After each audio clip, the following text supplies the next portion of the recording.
This is Killer Innovations, a show about ideas, creativity, and how you can innovate. Welcome to the Innovator's Garage, where you learn to create your next game-changing killer innovation. Hello, I'm Phil McKinney, and welcome to the Innovator's Garage, where we are all about helping you go from an idea to launching your innovation. Common questions I get via email from listeners of the show is really around just the struggles of how do you actually execute your ideas. Where do you start? The struggles people have, the failure rate at which people trying to take an idea and do something significant and meaningful with it. So today I brought in a specific guest to hopefully that can answer some of those questions, given that I've got my own perspective. But today we brought in Daniel Poser, who's got a book out called 13ers. Why only 13% of companies successfully execute their strategy, and how yours can be one of them. And so therefore, I'm interested in hearing from you, Daniel, just the background on the book. How did this book come about? What prompted you to look into this? Yeah, well, thank you for having me on. I really appreciate it, especially on your program. It was years ago when I was in my own businesses. I would struggle with my own execution of strategy. We'd come up with a great strategy, and it was, as you know well, most strategies don't get executed. In this case, 87% of companies fail to execute their strategy, and so I looked at that for a long time. And some folks came along and offered to buy my companies, and I was on the street. It was like, what am I going to do next? And I thought, what's the biggest question that really I have, and that is, why are people struggling so hard to execute their strategy? Why is it so damn hard? And why was it so hard for me? And it was during that time that I got introduced to some folks out of Temecula, California, who were doing surveys for the business journals, and it was the best place to work surveys and awards that I got interested in, and they gave me the surveys, and I began to study why I thought, from my perspective, why these companies were doing so well, because best place to work companies do 2 to 3 or greater times better performance on the bottom line. Yeah, and that's always an interesting question, right? We see all the surveys of best places to work. You look at the Inc. 500 list or the Inc. 1000 list of the fastest growing, and there seems to be kind of this correlation between success and best places to work. What's that linkage? Why do you think that is? Well, if you look at the Gallup information, they'll tell you that a lot of the reasons why people do so well is because of engagement. And the more I asked about just that one word, engagement, what does that mean to most people? Most people couldn't tell me what engagement is. So when I took these surveys, I had 2 years worth of surveys of companies that actually became best places to work and companies that did not become best places to work. And I went out and interviewed them. And I began looking at what were the comments that people were saying. And it turns out that the same comments, the kind of comments people were making on both sides were very similar. So what I discovered was that it was engagement, but it was deeper than engagement. It was connectedness. It was the ability to connect with each other, connect with a vision, and connect with the leadership of an organization. And that's a series of conversations. That's a network of conversations that literally goes on. Now, Gallup doesn't tell you that, and that's fine. I mean, I like Gallup's work, but I'm really looking at it from more of an ontological perspective. In other words, ontological being the science of human being, the science of being, and I want to know what it is that a company is being. What is it that leaders are being that alter the relationship to the strategy so that the strategy actually does get executed?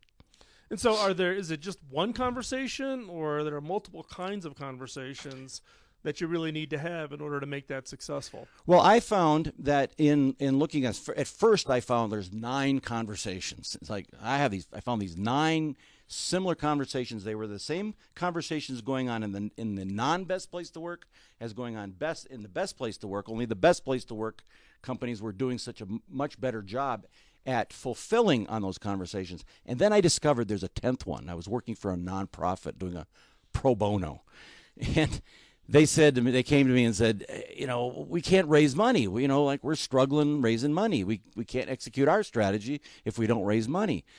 And I began looking at that, and I discovered that the reason was because that they really weren't contributable. Now, this is kind of a funny word because contribution, what does that mean? Thank you. Keep going. So when I began to look at this whole conversation called being contributable, it meant that the people who were engaged in that conversation were open for more than just writing a check to a nonprofit, but actually contributing like a partner, like I'm investing in you as an organization. So that got me thinking, and I began to interview people about and CEOs about why contribution was such an important part. So there's more than one conversation. There's more than 9. There's 10. And those 10 conversations in my book, 13ers, talks about how to manage an organization that is connected. Well, and I think it's an important part, right? Because I've worked in organizations where the CEO just is, he wants to prove he's the smartest man in the room type of thing versus really being open, right? In an organization. Exactly. And I've been in large organizations. Now I'm a CEO for a smaller organization. And the importance, though, of getting everybody, and it's not so much, I don't know, about just contribution, but it's also about buy-in, right? Oh, absolutely. It's easier to get the buy-in when you allow people to contribute because it's also about ownership. Exactly. It's about them being that, taking ownership for not just their contribution, but recognizing that the contribution of the team, and therefore you can elicit organizations that can achieve much higher than any one or small organization where you've got just a single leader and a bunch of followers. Yeah, you're exactly right, and I think you're a good example of that, actually, Phil, because you understand that, and you understand that that people don't execute strategies that they don't own. Well, I could tell you one having been, the CTO at Hewlett Packard, 120,000 employees, 178 countries. That's a whole different scale to where now I'm a CEO. Now it's only, it's 210 people. But, you think, okay, if you held a senior leadership role in any large organization that you could just make the step to CEO, it is completely different. It is a completely different beast. And I've had to learn that from that standpoint of your role as being a senior executive versus being the person is something that just totally is transformative from the standpoint of what your role is. Right. And the ability to kind of check your ego at the door.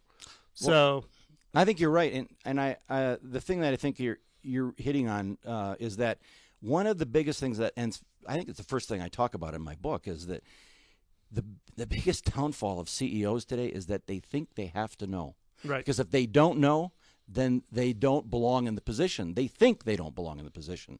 But there isn't a CEO out there that knows everything that I've ever met. Yeah, and that's it. I mean, it is about having to admit that, hey, I don't know everything, right? And that look, I came in and became a CEO in an industry that I had no experience in, right? So it's a little bit easier than coming in, everybody's looking to you to be the expert. Yeah, exactly. So that's actually been very helpful for me in my transition to a CEO role. So we're going to take a quick commercial break here.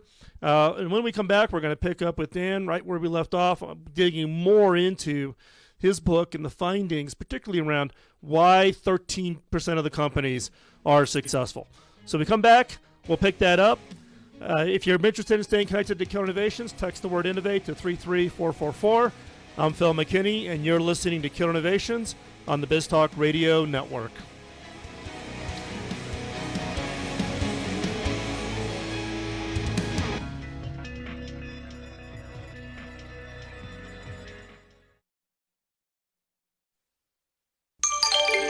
BizTalk Radio.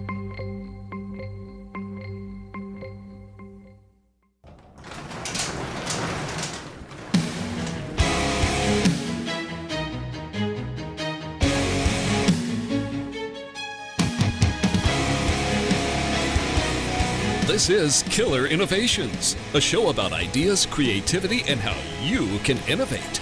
Welcome to the Innovator's Garage, where you learn to create your next game-changing killer innovation. So we're going to pick up this segment with Dan Prozer talking about 13ers, which is his book, talking about why only 13% of companies successfully execute their strategy and how yours can be one of them. So Dan, why don't you pick up where we were talking specifically around what were some of those characteristics of the 13? We talked about engagement as being one in the first segment. So Right. And so the thing that I did was here I am. I've sold my companies. All my employees are gone. I'm thinking, what am I going to do with my life? And I started getting interested in why these companies are struggling so much. And and a little bit of background, Phil, is that at that time I was on the board of a company or an organization called the Imago Relationship International, and really that's a couplehood. It's like dealing with marriage and couplehood, and I began looking at some of the same dynamics that are being used in couplehood therapy and using them in business. And the thing that I discovered was that, businesses have tended to really be designed around what's called an individual paradigm or an individual value system. And it's an individual value system in which there's tremendous competition and people are out for themselves and people are looking out just for number one. And I'm committed to that there be a shift in the paradigm in business and it be shifted to a relational value system. And so I began looking at what is it that makes up a relational value system, and it really came down to the kind of conversations that go on in business. Business is a conversation. I mean, all day long you're having conversations, you're having different conversations about different things, but nonetheless, business comes down to a conversation, and how well you as a leader manage those conversations will determine the outcome of your business. So yeah, I mean, and it is very important from the standpoint of how do you get all those elements together. What are some of the other characteristics that you've got in 13ers? You talked a lot about, one topic that I loved out of the book was this whole issue of the execution virus. And it's one of my favorite topics, which I reading the book and seeing how you described it. The term I use is the innovation antibodies. I love that. That's great. The people who are in the organization whose sole job is to basically stomp on the idea. And what did you find? One, at least my perspective from the innovation antibodies is everybody has them. Right? It doesn't matter the size of the organization. It doesn't matter. No. But everybody's got it. But it's radically different how different organizations respond to it. Yeah, I love that. Innovation antibodies. Well, so there's a virus that goes on in every organization. And I took it from a little different perspective. I don't have the same depth of innovation background that you do.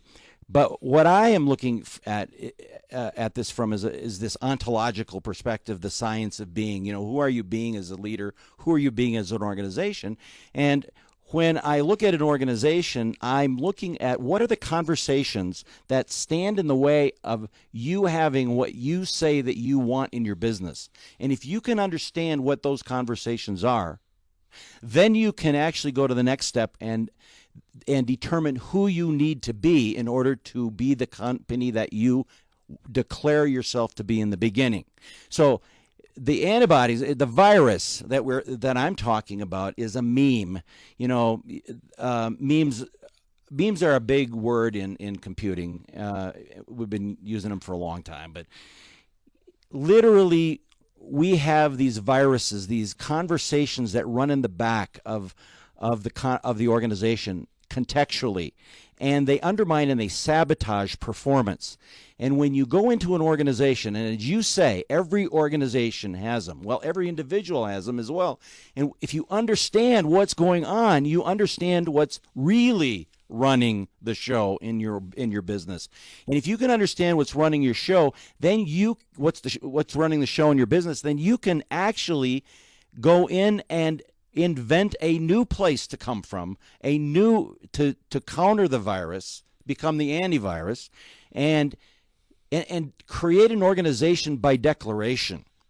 Stand in that as a future and come from it rather than trying to get someplace. So hold up. You said declaration. What do you mean by that? Give me an example. Okay, so the first, so in the book, there's a process called the Breakthrough Solution Framework. Breakthrough Solution Framework really comes down to three basic steps. The first step is declaring an impossible outcome, something that is so impossible that you can't imagine how it would be possible to actually accomplish that. And then, as I said, you've got to understand what the conversation is, or the virus that's in the organization, that the conversation that undermines and sabotages. And then you have to come up with, who do you need to be in order for you to have what you say that you want? So the big thing is, what kind of an outcome do you want? And frankly, it's by declaration. Our country was declared into existence. So anything that is worth having is declared into existence. I can't imagine there's one thing that you have innovated, that you've created, that you didn't first think in your head and speak out of your mouth. Well, I think in the case of the innovation game, what we typically say is that, thinking it or even just writing it down is not all that valuable. It's the ability to actually translate that from the standpoint of being able to declare it. And I didn't use the word declare, but it was really about communicating it to others to help transmit the knowledge in that. So let's pick that up when we come back from this commercial break. Got to pay a few bills. Stay right where you're at. We're going to be right back with Dan on more about his book, 13ers. If you want to stay connected with everything going on here at Killer Innovations, text the word innovate to 33444 or visit killerinnovations.com/innovate. We're going to be right back after this commercial break with more with Dan, talking more about how you can actually take that strategy and be successful. I'm Phil McKinney. You're listening to Killer Innovations on the BizTalk Radio Network.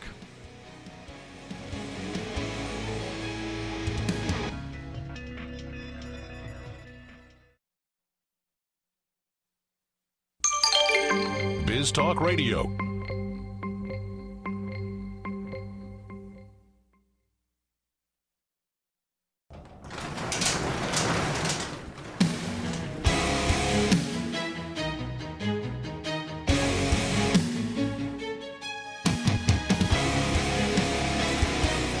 This is Killer Innovations, a show about ideas, creativity, and how you can innovate. Welcome to the Innovator's Garage, where you learn to create your next game-changing killer innovation. Welcome back to Killer Innovations. I'm your host, Phil McKinney. We're picking up in this segment, continuing our discussion with Dan Prosser on the 13% of companies really successfully execute their strategy based on his book, 13ers.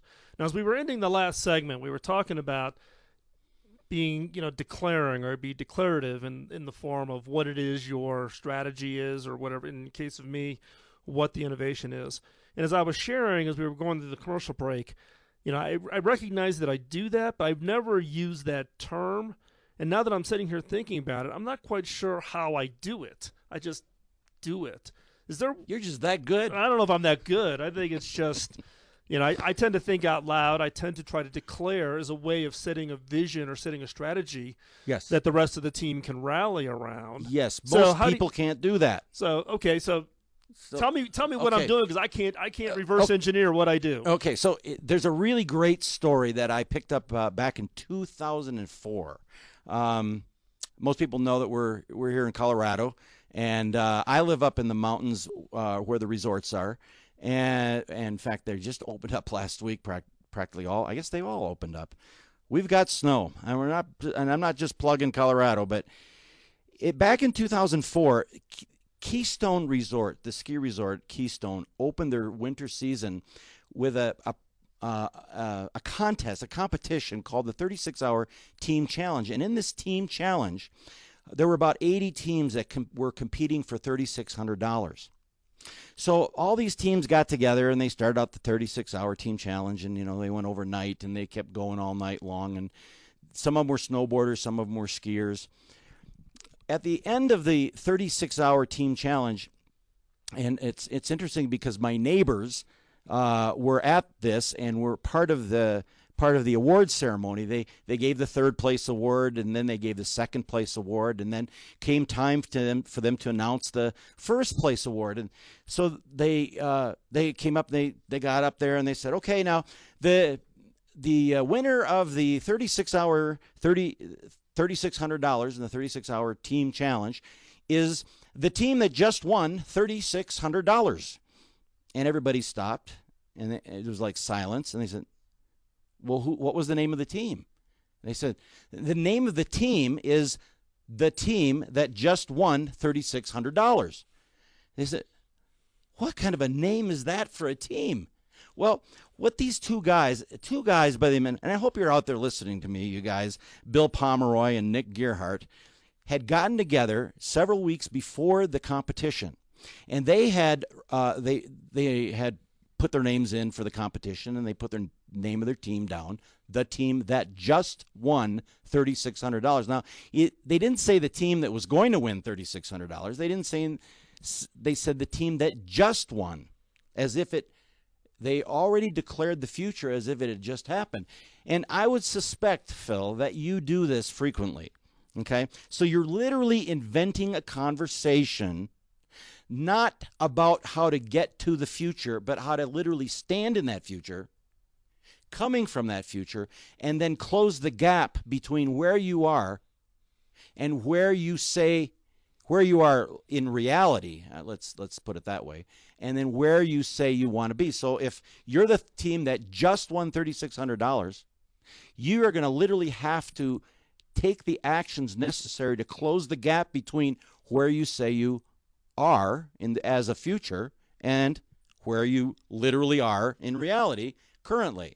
So I've used this story with my clients for years because I think it's one of the most powerful lessons for an organization to learn, to be able to declare a future that doesn't exist, that looks impossible. In fact, what if they lost?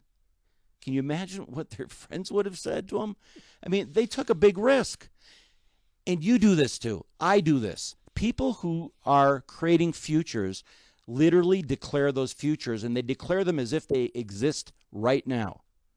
Stand in them and then ask, how did I get here? Not stand in the current and look at this possible future and ask yourself, how am I going to get there? And what steps am I going to take? Like you're going to climb a ladder.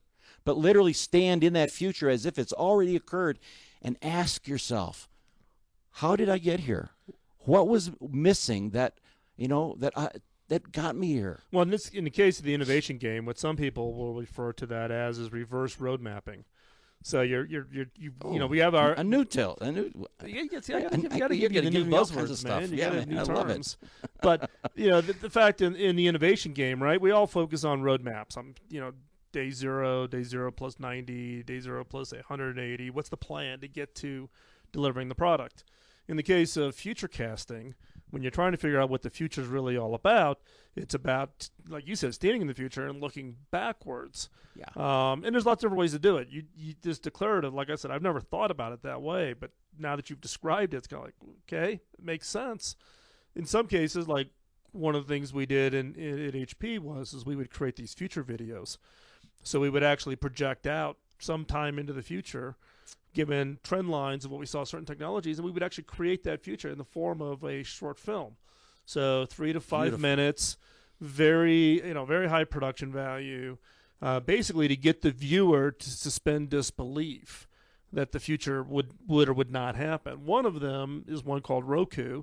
Now this one was done in 2006, and it's not Roku the box that gives you video streaming to your TV. It's ROKU. You can search for it on YouTube, or you can go to my YouTube channel, Phil McKinney, and you'll find it there. And it's about an augmented reality game in San Francisco. And I literally still get hundreds of emails off that video for people wanting to know where to buy the game. And the game's never existed. And in fact, a lot of the AR companies in Silicon Valley show that video to kind of paint what the potential for augmented reality is in the future for gameplay.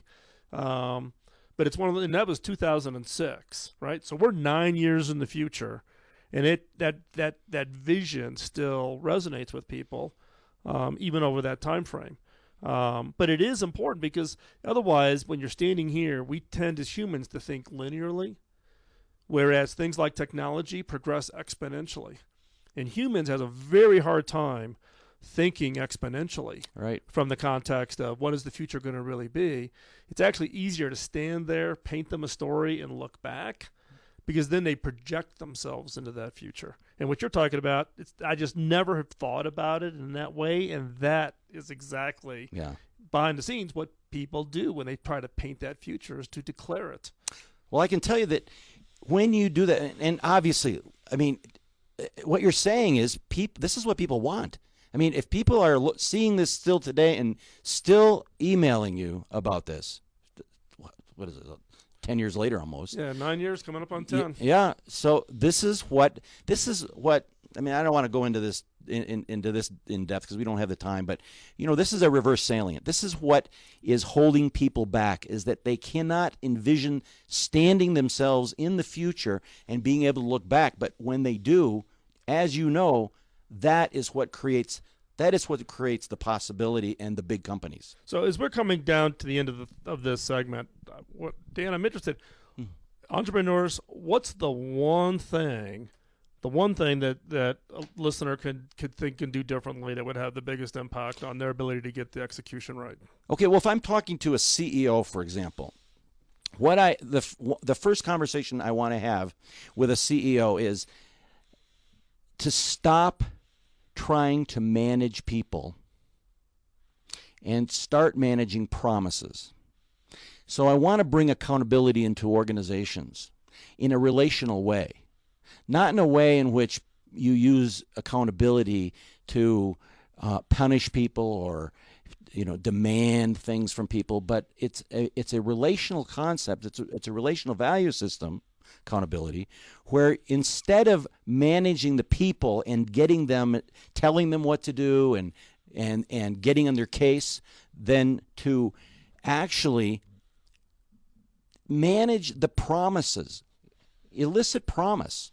And that becomes the promise-based management system that I talk about in the book. Great. So, Dan, if people want to follow you, where's the best place they can find you? Well, the best place to go right now is 13ersbook.com. And we'll include that link in the show notes. So listeners just go to Killer Innovations. We'll have that link. And if you go to 13ersbook.com, I'll give you a book for shipping and handling.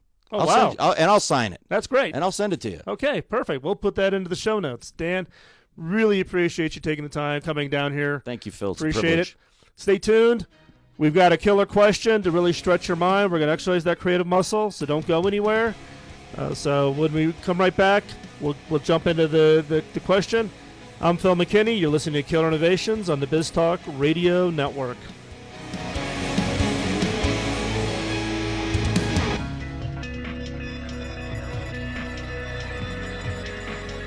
The opinions you hear on Biz Talk Radio are those of the hosts, callers, and guests, and do not necessarily reflect those of this station, Biz Talk Radio, its management, or advertisers. The information on Biz Talk Radio does not constitute a recommendation, offer, or solicitation to buy or sell any product or service. If you have any questions about Biz Talk Radio, contact us at 817-274-1609 or at biztalkradio.com. Biz Talk Radio.